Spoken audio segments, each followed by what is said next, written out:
শুরুতেই ফ্যাসিবাদের উত্থানকে সঠিকভাবে চিহ্নিত করতে পারছিলেন, যিনি একাই প্রতিবাদের মশাল জ্বালায় রাখছিলেন, কেন তাকে নেওয়া হলো জেলে? অনেকেই আইনের কথা বলতেছেন। এই সরকার মাহমুদুর রহমানকে আইন দেখাইছে। আমরা প্রশ্ন করি, এই সরকারের আইনি ভিত্তি কি? আমরা ধারাবাহিকভাবে হাসিনার সংবিধান বিলোপের পক্ষে কথা বলছি। অন্তর্বর্তীকালীন সরকার হাসিনার সংবিধান বজায় রাখার সিদ্ধান্ত নিছে, যা এখনো দেশের সর্বোচ্চ আইন। এখন এই সংবিধানে এই ধরনের অন্তর্বর্তী সরকার গঠনের কোনো বিধান আছে কি? নাই। সুতরাং কঠোর আইনি অর্থে ইউনূসের সরকার সংবিধানের অধীনে অবৈধ। এর চেয়েও খারাপ, এই সরকার এমন একটা সরকারকে অপসারণ করে বসানো হয়েছে যা এই সংবিধান অনুসারে গঠিত হয়েছিল। অতএব এই অন্তর্বর্তীকালীন সরকার শুধু অবৈধ না, বরং এই সরকার গঠনে জড়িত প্রত্যেক ব্যক্তি এবং যারা এই সরকারের অংশ হয়েছে তারা সবাই দেশদ্রোহিতার অপরাধ করছে। ঠিক কিনা? আইনে তো তাই বলে। আইনি যদি দেখান তাহলে এইটাও আইন। আপনি আপনার ক্ষেত্রে দেশের সর্বোচ্চ আইন প্রয়োগ করেন নাই, মাহমুদুর রহমানের ক্ষেত্রে কেন আইন প্রয়োগ করতেছেন? এইটার যুক্তি কি? আপনি হয়তো বলবেন যে এই সরকার সফল বিপ্লবের পর জনমানুষের ইচ্ছার ভিত্তিতে বসানো হয়েছে। ঠিক কি? তাইলে মাহমুদুর রহমানকে যে কারাগারে পাঠাইছেন, এটা কি জনমানুষের ইচ্ছা অনুযায়ী? এই মাহমুদুর রহমান হইতেছেন বিপ্লবের প্রকৃত নায়ক। শহীদদের ছাড়া মাহমুদুর রহমান যে ধরনের ত্যাগ স্বীকার করছেন তা আর কেউ করে নাই, আপনারাও করেন নাই। উনি জেলে পড়ছেন বছরের পর বছর। উনার পত্রিকা বন্ধ করে দেওয়া হয়েছে, উনাকে আদালতের বারান্দায় রক্তাক্ত করা হয়েছে, উনাকে দেশ ছাড়তে বাধ্য করা হয়েছে। উনি দেশে ফিরছিলেন কেন? দেশে ফিরছিলেন মৃত্যু পথযাত্রী উনার মাকে দেখার জন্য, আর কোনো কারণ ছিল না। তাহলে আপনার ক্ষেত্রে জনমানুষের ইচ্ছা প্রযোজ্য, মাহমুদুর রহমানের ক্ষেত্রে ইচ্ছা প্রযোজ্য হবে না কেন? এই মামলার কোনো ভিত্তি আছে? মাহমুদুর রহমান এবং শফিক রেহমানকে রাজনৈতিক উদ্দেশ্যে ফ্যাসিবাদী সরকার মিথ্যা মামলায় জড়াইছিল, আর প্রফেসর ইউনূসের সরকার হাসিনা সরকারের দায়ের করা মিথ্যা মামলা খারিজ করার প্রতিশ্রুতি দিছিল। দেয় নাই? দিছিল। এই মামলা কেন খারিজ হইল না?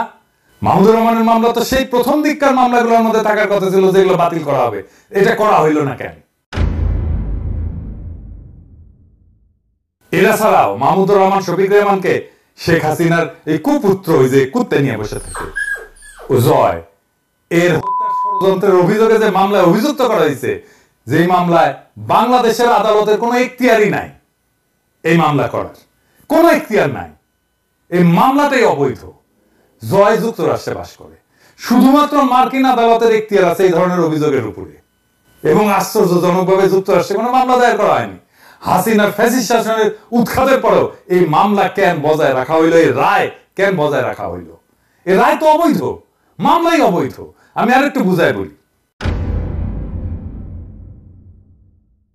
যদি একজন ব্যক্তি যুক্তরাষ্ট্রে বসবাস করে এবং তার হত্যার একটা ষড়যন্ত্র হয়, থিওরিটিক্যালি ধরতেছি, তাহলে সেই অপরাধের মামলা যুক্তরাষ্ট্রের আদালতে দায়ের করতে হবে।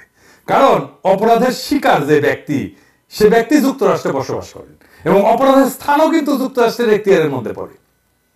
তবে ষড়যন্ত্রকারী যদি বাংলাদেশে অবস্থান করে এবং অপরাধের পরিকল্পনা সেখান থেকে পরিচালনা করা হয়, তাইলে বাংলাদেশে সেই মামলা তদন্ত হইতে পারে, মামলা হইতে পারে না। কিন্তু মূল মামলাটা যুক্তরাষ্ট্রের আদালতে দায়ের করতে হবে, কারণ অপরাধের শিকার এবং ষড়যন্ত্রের লক্ষ্য যুক্তরাষ্ট্রের নাগরিক বা বাসিন্দা। যদি এমন একটা মামলা যেখানে ষড়যন্ত্রের শিকার ব্যক্তি যুক্তরাষ্ট্রে বাস করেন এবং ঘটনাটা যুক্তরাষ্ট্রের বিচার ব্যবস্থার আওতাধীন, তাহলে মামলাটা যদি বাংলাদেশে দায়ের করা হয়, তবে এইটা আইনের বেশ কয়েকটা দিক থেকে ব্যত্যয় বা বিচ্যুতি হবে। প্রধান ব্যত্যয়গুলো কি? একটা হইতেছে আন্তর্জাতিক এখতিয়ার লঙ্ঘন।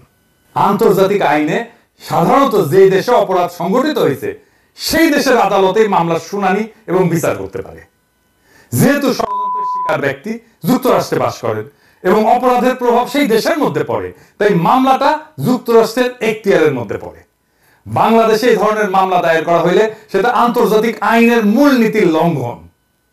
সোজা সাপটা কথা, আপনি আইনের যে কাউকে জিজ্ঞেস করতে পারেন। 2 নাম্বার, বিচার প্রক্রিয়ার বৈধতা।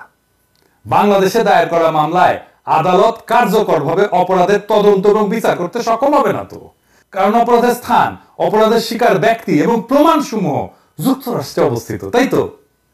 এটা একটা কার্যকর বিচার প্রক্রিয়ার পরিপন্থী তো, এবং মামলার প্রকৃত আইনি ভিত্তি তো দুর্বল। আদালতের রায় ভুল ছিল, কারণ দুইটা ধারায় মাহমুদুর রহমানকে দুই রকম সাজা দেওয়া হয়েছে, একটা 5 বছর আর একটা 2 বছর। এইটারও কোনো ভিত্তি ছিল না। এইটা একটা সুষ্ঠু বিচারের ক্ষেত্রে বৈধ প্রশ্ন তোলে। যদি সরকার মামলাটা চালিয়ে যেতে চাইতো, তাইলে সরকার কি করতে পারতো? সরকার তো এই মামলাটা পুনর্বিচার করতে পারতো, বলতে পারতো এটা আমরা নতুন ভাবে বিচার করব। কারণ যেই দেশের আদালতের বারান্দায় মাহমুদুর রহমানকে আহত করে রক্তাক্ত করা হয়, সেই দেশে তো মাহমুদুর রহমান ন্যায় বিচার পাবে না, পানো নাই। উনাকেই বলা হয়েছিল ট্রুথ ইজ নো ডিফেন্স, বলে নাই? বলছিল তো। তাহলে উনি তো ন্যায় বিচার পাবেন না। তো এই মামলা কেন পুনর্বিচার করা হলো না? 69-এ গণ আন্দোলনের মুখে পাকিস্তানের প্রেসিডেন্ট আইয়ুব শেখ মুজিবের বিরুদ্ধে আগরতলা ষড়যন্ত্র মামলা প্রত্যাহার করছিল, করে নেই? তাহলে জনমানুষের দাবির মুখে মামলা প্রত্যাহার করা যায় তো নাকি? কেন মাহমুদুর রহমানের ক্ষেত্রে করা হইলো না? একই মামলায় কিন্তু শফিক রেহমানদের সাথে স্থগিত করা হয়েছে। দেখেন কেন মাহমুদুর রহমানেরটা করা হইলো না? এর সাথে তো যুক্তই করে দেওয়া যেত মাহমুদুর রহমানের কথা। তার মানে বিপ্লবের যারা সৈনিক, তারা এই সরকারের হাতে, প্রফেসর ইউনূসের সরকারের হাতে নিগৃহীত হইতেছে। কেন? কারণ বিপ্লবের প্রথম মুহূর্তেই বিপ্লবের ফল ছিনতাই করা হয়েছিল। হাসিনার অপমানজনক পলায়নের পর আসিফ নজরুল একাই তথাকথিত সাংবিধানিকতার দোহাই দিয়া ছাত্রদের একাংশকে ক্যান্টনমেন্ট আর বঙ্গভবনে নিয়ে ঘটু করিয়া প্রফেসর ইউনূসকে হাসিনার বানানো রাষ্ট্রপতি চুপ্পুর কাছে শপথ নিয়েছিল। আর এক গাদা অপদার্থ উপদেষ্টা নিয়ে কাজ শুরু করে বিপ্লবের এদের শাসনে ক্যান্টনমেন্টে আশ্রয় পেল সব আওয়ামী দুর্বৃত্তরা, পলায় গেল সবাই। বিপ্লবও পলায় গেছে, মনিরুলও পলায় গেছে। ওই মুহূর্তটা ছিল খুবই গুরুত্বপূর্ণ, কারণ এর মাধ্যমে আওয়ামী আর ইন্ডিয়ার স্ট্র্যাটেজিক অ্যাসেট গুলো রক্ষিত হয়। আর এই ওয়াহিদুদ্দিন মাহমুদের মতো বুড়া খাটাস, যে কিনা হাসিনার উন্নয়নের সারিন্দা বাজাইতো, সে জানেও না কিছু, তার এখানে উপদেষ্টা বানানো হয়। বলে কি পাঠ্যপুস্তক দিয়ে অনানুষ্ঠানিক আলোচনা হয়েছিল, সেটাই প্রজ্ঞাপন হয়ে যায়। শালা বুড়া হয়েছে কিন্তু মিছা কথা বলার অভ্যাস যায়নি। এভাবে প্রজ্ঞাপন হয় কোন সরকারি? আপনার সরকারি অফিসে অনেকেই কাজ করেন, আপনারাই বলেন এভাবে প্রজ্ঞাপন হয়? যখন অন্তর্বর্তী সরকার গঠনের জন্য আসিফ নজরুল ঘুটু করিচ্ছে, আমি তখনই বুঝছিলাম এইখানে ইন্ডিয়ার লোকজন ঢুকে গেছে।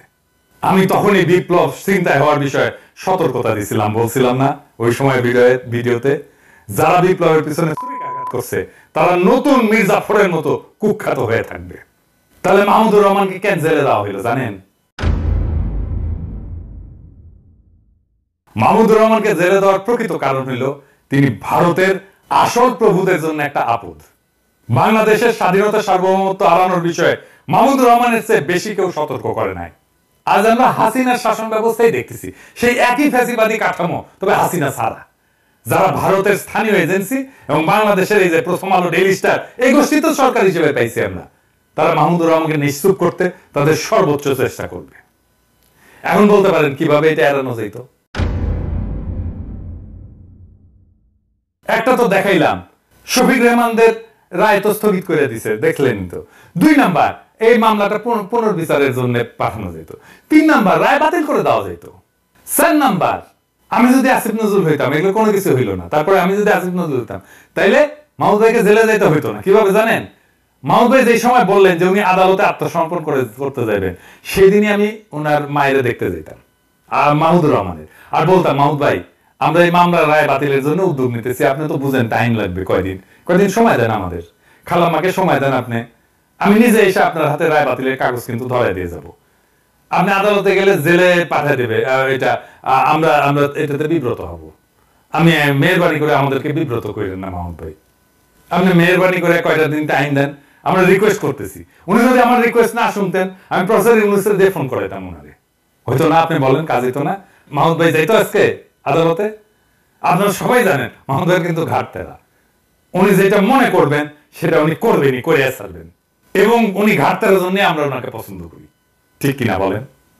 কিন্তু তারপরেও এই অ্যাপ্রোচটা নিয়ে গেলে উনি শুনতেন, কিন্তু ওনারা করবেন না তো। মাহমুদুর রহমান কে এখন? মাহমুদুর রহমান তো এখন কেউ না। আমরা এই ভারতীয় এজেন্ট এবং ফ্যাসিবাদের সহায়কদের কাছ থেকে কোনো দেশপ্রেম তো আশা করি না। আমরা দৃঢ়ভাবে বিশ্বাস করি যে মাহমুদুর রহমানের প্রতি প্রকৃত বিচার আমাদের জনগণ করবে, যারা ভারতের আধিপত্য এবং সম্প্রসারণবাদকে বীরত্বের সাথে পরাজিত করছে। আমরা যা নেপালে দেখছি, আমরা যা মালদ্বীপে দেখছি, আমরা দেখছি আমাদের এই অঞ্চলে ভারতের সম্প্রসারণবাদ পিছু হচ্ছে। আমাদের জনগণ নিশ্চিত করবে যে আর কখনো ভারতীয় আধিপত্যবাদ বাংলাদেশে ফিরে আসবে না। মাহমুদ ভাই, ভয়ের কিছু নাই। ভবিষ্যতের বাংলাদেশ আপনাকে দুই হাত তুলে এবং উষ্ণ হৃদয়ে স্বাগত জানাবে। আমরা সেই দিনের অপেক্ষায় থাকলাম। ইনকিলাব জিন্দাবাদ।